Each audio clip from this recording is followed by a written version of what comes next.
आज बात करूंगा ज्योतिष में भाव चिंता।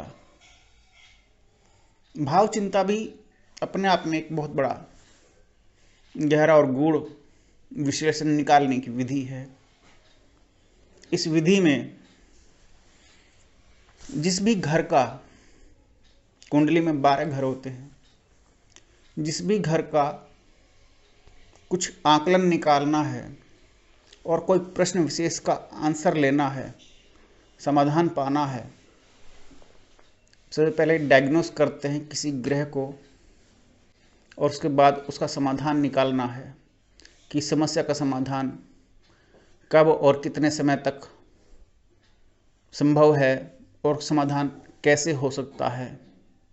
इस बात के लिए भाव चिंता का अध्ययन किया जाता है। भाव चिंता में मान लीजिए चौथे घर का ले लेते हैं प्रश्न। किसी को गाड़ी खरीदनी है, वो गाड़ी आ भी पाएगी या नहीं आ पाएगी, कब और कितने समय में आ पाएगी, आने के बाद लाभ देगी या नुकसान दे जाएगी, कहीं एक्सीडेंट तो नहीं होगा या चोरी तो नहीं होगी, या एक्सीडेंट या चोरी अथवा कुछ और टूट फूट कब और कौन से समय में होगी, इत्यादि प्रश्न जो भी हो सकते हैं। क्योंकि चौथे घर से सुख आता है, चौथे घर से भवन वाहन आते हैं, तो सवारी का जो सुख है चौथे घर से देखा जाता है। इस चौथे घर में जो भी ग्रह बैठा हो, अब हम बात करते हैं भाव चिंता की, तो भाव चिंता में चौथे घर को लगन बना देते हैं। अब यहां से 4, 8 और 12 अर्थात चौथे घर से चौथा घर हो गया 7वां, 8वां घर हो गया 11वां घर और 12वां घर हो गया 3रा घर। अगर पाप ग्रह बैठे हों तो चौथे घर को सुख प्रदान होने नहीं देंगे, अर्थात विघ्न बाधा उत्पन्न करेंगे। अब पाप ग्रह कौन से होते हैं? कोई भी नीचस्थ ग्रह हो सकते हैं, कोई भी ऐसे ग्रह हो सकते हैं जो चौथे घर में बैठा ग्रह है उसके शत्रु ग्रह हो सकते हैं, उसके जस्ट अपोजिट वाली संबंधों के शत्रु ग्रह हो सकते हैं। अन्यथा पॉपुलर है, फेमस है, शनि, मंगल, राहु, केतु, ये सब। अब चौथे घर से देखते हैं कि अगर 4, 8, 12 में कोई भी पाप ग्रह नहीं है तो संभावना बन जाएगी कि आप ये संपत्ति ले सकते हैं, गाड़ी ले सकते हैं। लेकिन अब दशाओं को शामिल करते हैं। कौन सी दशाएं ऐसी प्रदान करती हैं जो आपको गाड़ी लेने में सहायक होंगी? अगर आपके जीवन में अच्छा समय चल रहा है तब चौथे घर की भाव चिंता का उससे मैच करना पड़ेगा कि पाप ग्रहों की या शत्रु ग्रहों की या नीचस्थ ग्रहों की दशाएं तो नहीं है। उसके अलावा गाड़ी कब खराब होगी अथवा एक्सीडेंट की संभावना बनेगी। अगर समय अच्छा है तो आप गाड़ी ले सकते हैं और गाड़ी लेने के बाद कभी जीवन में समय बदलता ही है। जब 4, 8, 12 जो बताए गए हैं उनमें बैठे हुए ग्रहों की दशाएं आए अथवा उन घरों में बैठे हुए नीचस्थ अथवा शत्रु ग्रहों की दशाएं आए अथवा चौथे घर से संबंधित ग्रह के शत्रु की दशा आए, चाहे अंतर्दशा हो चाहे प्रत्यंतर दशा हो, उनमें संभावना बनेगी कि गाड़ी के साथ एक्सीडेंट बन सकता है। ऐसी भी संभावना बन सकती हैं कि अगर आप किसी मकान में रहते हैं और आपको नया मकान लेना है, उसका गणित भी आप चौथे घर से इसी तरह से कर सकते हैं।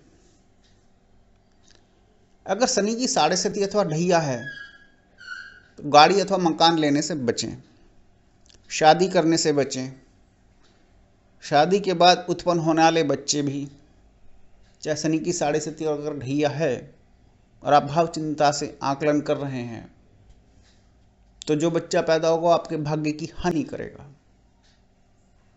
यहां से ये भी पता लगता है। चौथे घर को मैंने एक एग्जाम्पल के रूप में रखा है। अगर आप दूसरी शादी करने का विचार कर रहे हैं, बहुत पॉपुलर है आजकल दूसरी शादी होना, तब भी भाव चिंता का आप प्रयोग कर सकते हैं। एक उदाहरण लिया है, आपके क्वेश्चन अलग अलग घरों से संबंधित हो सकते हैं। शत्रु बाधा का निवारण कब होगा, शत्रुओं से बड़ा परेशान हूं, कर्ज से मुक्ति कब मिलेगी, लोन कब खत्म होगा, ये 6, 8वें, 12वें घर से संबंधित प्रश्न हैं। तो आप 6ठे घर को लगन बना करके तब उसका प्रश्न उत्तर निकालेंगे। इसी तरह से अगर पहली शादी की बात है तब वहां पे सप्तम घर को देखेंगे विवाह के बारे में। दूसरे विवाह के बारे में मैंने चौथे घर को कहा। ये भाव चिंता का रोल है। और इसी प्रकार से जब कोई उपलब्धि देखनी होती है, जीवन की बड़ी उपलब्धि, अगर प्रारब्ध की उपलब्धि देखना चाहते हैं तो वो प्रारब्ध की उपलब्धि जीवन में भाव चिंता के बगैर अधूरी रहेगी।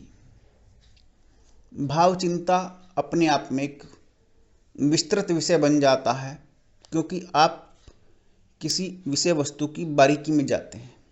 आपका क्वेश्चन जितना माइन्यूट होगा उतना ज़्यादा माइन्यूट आपको इसका गणित करना पड़ेगा। अब लाभ कब होगा?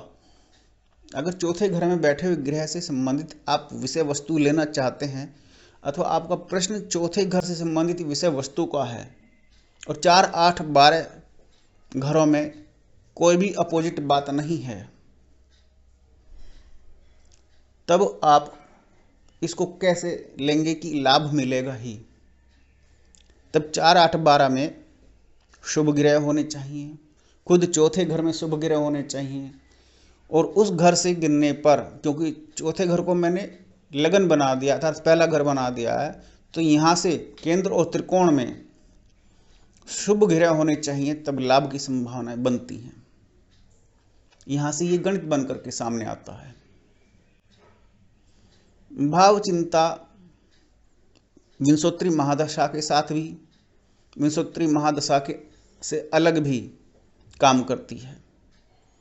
भाव चिंता में जो गणित करना है वो वर्तमान के पंचांग के अनुसार करना है।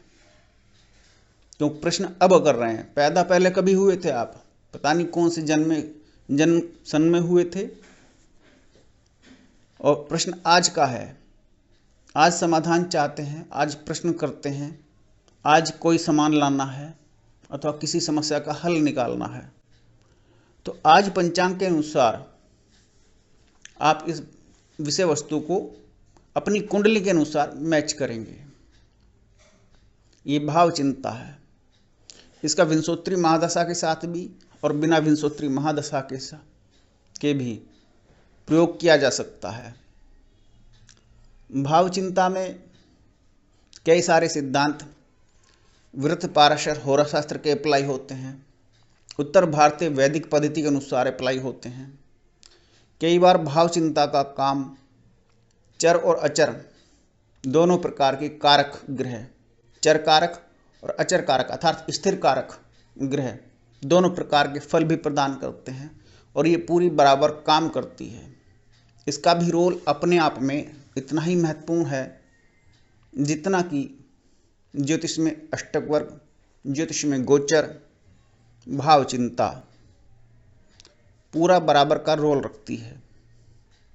लगन, गोचर, भाव चिंता, अष्टक वर्ग, विंशोत्तरी महादशा, नवांश, चलित और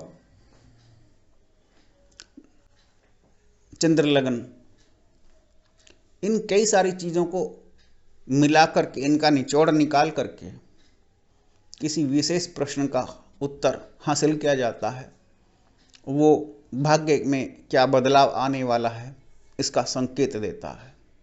नमस्कार।